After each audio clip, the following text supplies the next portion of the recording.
है 215 वेद सार। 215 प्रश्न नंबर वेद सार का प्रसंग।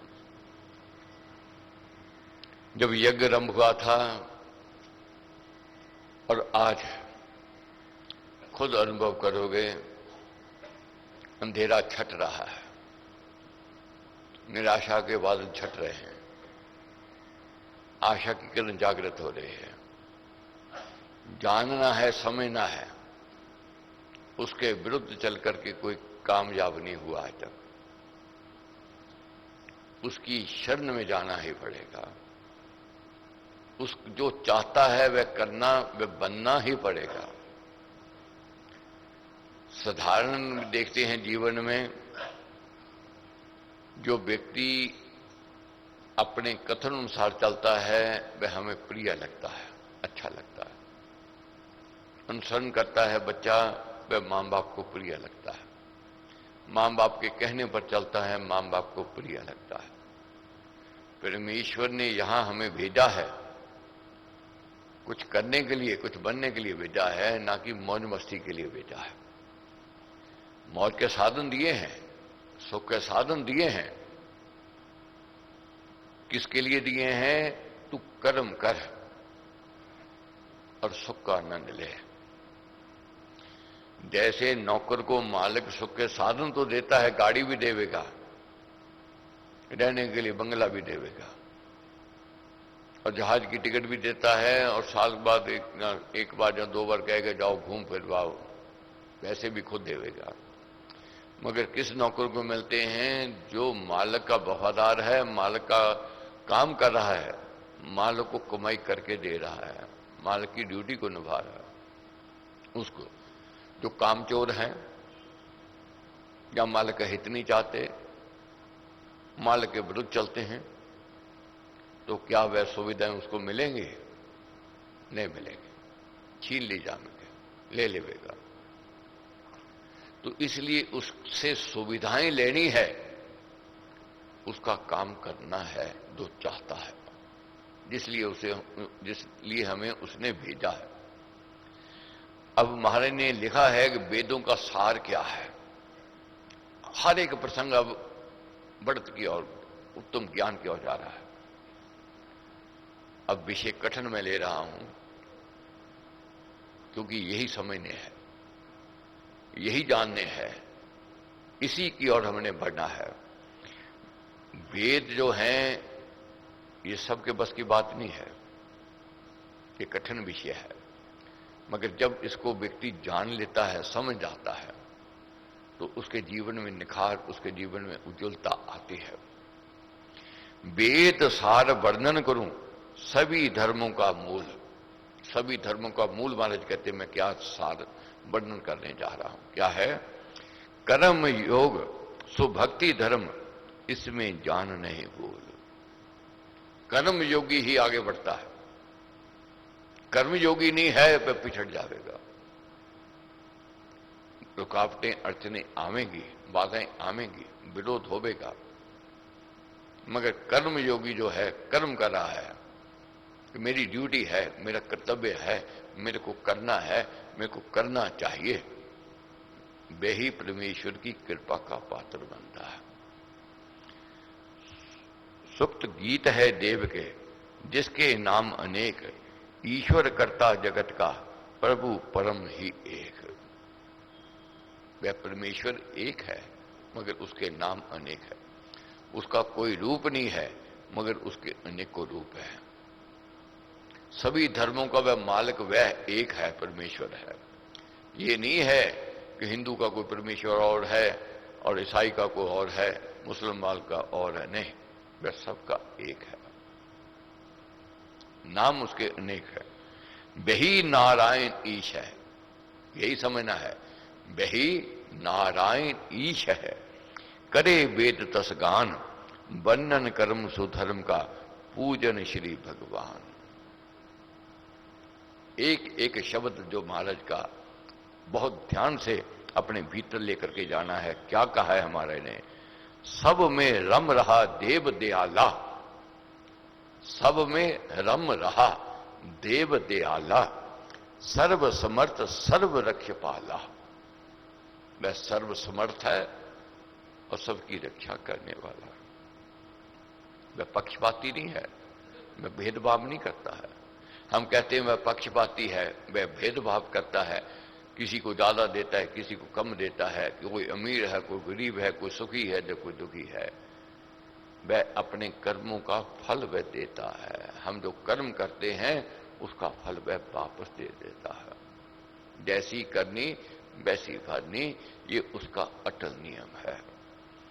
वही प्रेरक करता जग स्वामी। वही प्रेरक, वही कर्ता, जग का स्वामी। इंद्रियां आदिक नामों से नामी। सब कर्मों में सहायक होवे, दुखड़े भक्त जनों के खोवे। असुर दमन अरिगन संहारी, देव दयालु ब्रह्म तमहारी। शासक पालक पोषक राजा, ज्ञान में सबका महाराजा। अन्न पान देवे वह नाना, धान धन आदिक दाता माना।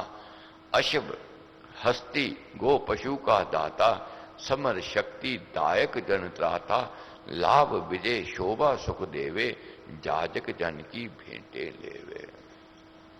जाजक जन की वह भेंटे लेता है, भक्तों की वह सुनता है। वहां सुनवाई है, वहां देरगद्दी नहीं है, वहां पक्षपात नहीं है, वहां अन्याय नहीं है, वहां न्याय है।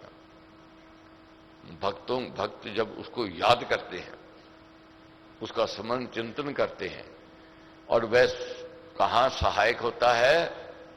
जहां धर्म के कार्य में व्यक्ति चलता है, जहां जो धर्म कहता है उस पर चलता है। शुभ कर्मों में वह परमेश्वर जो है सहायक है।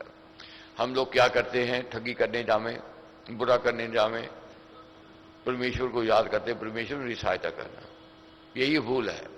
वह सहायक नहीं है, वहां सहायता नहीं करेगा वो। और सहायता नहीं कर रहा है तो क्या होता है? हमारे अंदर कायरता आती है। समझ लेना चाहिए वह हमारा सहायक नहीं है। कभी भी गलत करने लगे, हमारा मनोबल गिरा हुआ होवेगा, हमारे शरीर में ताकत नहीं होवेगी, हाथ कांपेंगे, मन में भय चिंता आवेगी।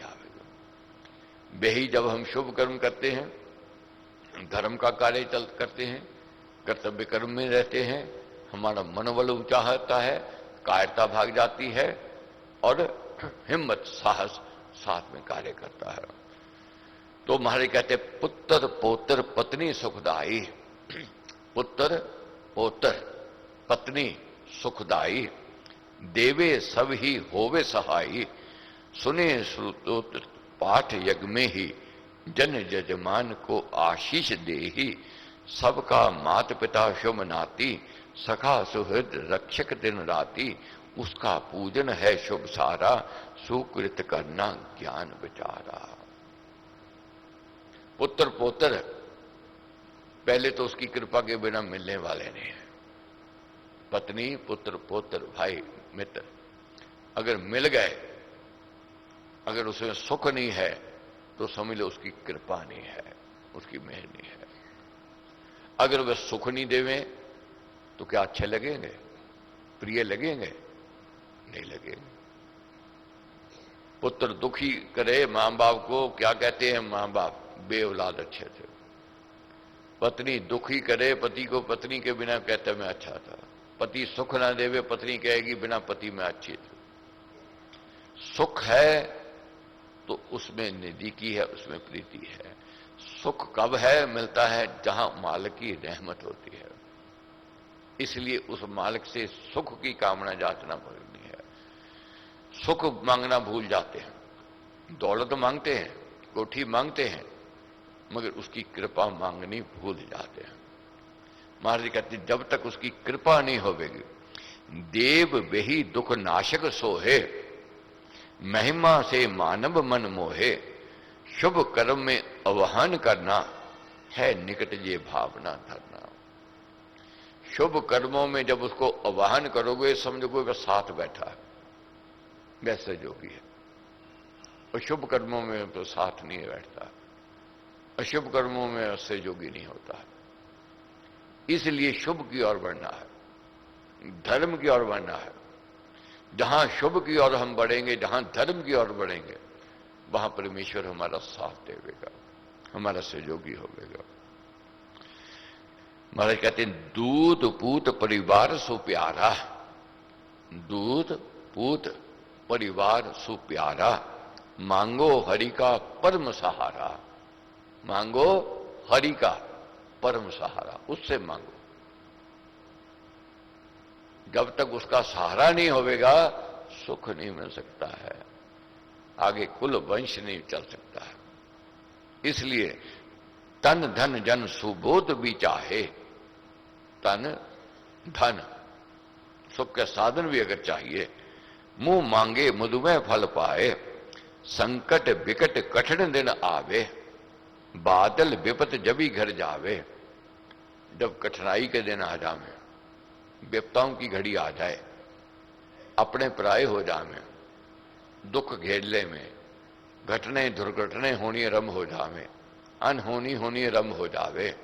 ऐसी स्थिति में क्या है, रोग सोग महा कष्ट कलेशा, रोग घेरले में, कष्ट आवे, क्लेश घर में पड़ जावे, आवे जब तब सिमरो महेशा। ऐसी परिस्थिति जब आ जावे, उस माल को याद करो, उस परमेश्वर को याद करो जो रचयिता है, जिसकी रचना, जिसकी लीला। उसको क्यों याद करना है, उसका स्वभाव है करुणा, उसका स्वभाव है दया, उदारता है उसके अंदर। और निशा निराशा आशा तोड़े, जब चारों ओर से निराशा घेर ले, मन हार जावे, धैर्य टूट जावे, हिम्मत साथ ना देवे, और हानि हार हृदय मन मोड़े, नुकसान होना शुरू हो जावे, दुर्घटनाएं घटनी शुरू हो जावे, तब सिमरो देव ईश मन देही, विघ्न विनाशक उत्तम स्नेही। उसको याद करो, उसका चिंतन, उसका पूजन करो, जो विघ्नों को दूर करने वाला है, और वह उत्तम स्नेही है, साथ देने वाला है। अभाव अति जब जल के हो में, सूखे खेत भूखे जन रोवे। जब जल का अभाव हो जाए, खेत सूख जावे, तो देखा है आपने, बड़े बड़े यज्ञ करते हैं लोग। अब कह देते हैं लोग, जी यज्ञ से क्या करने वाला, क्या मिलने वाला है? परमेश्वर को शांत करना है, अपने पापों की, अपने अपराधों की क्षमा मांगनी है, मेहर की याचना प्रार्थना करनी है उस मालिक से। जाचिए मेघपति से पानी, मेघपति से मांगो पानी, और सुखेतियां पाओ मन मानी। फिर क्या है, मन मानी सुखेतियां मिलती हैं। और फैले जब व्याधि महामारी, नाना ईतियां हत्याकारी। महामारी फैल जावे, कष्ट होवे, रोग घेर लेवे, तो उसको याद करो। कैसे? शांत करो भजकर भगवान। शांत करना है उसको भज करके, उसका भजन कीर्तन करके। शांत करो भजकर भगवाना, औषध अन्न पान कर दाना, महासमर असुर संग भारी, जीतो सिमर सदा सुखकारी। तो बाकी चिंतन कल करेंगे।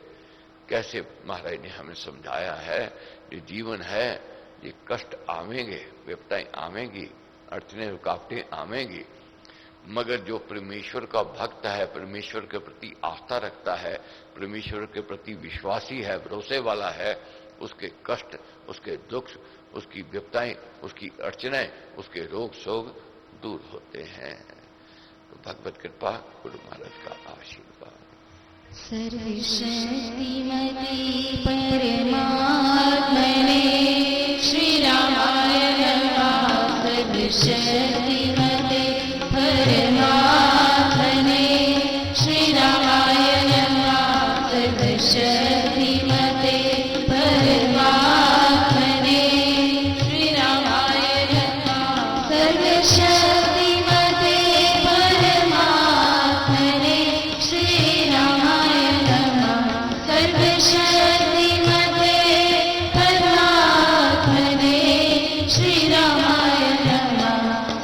शरणं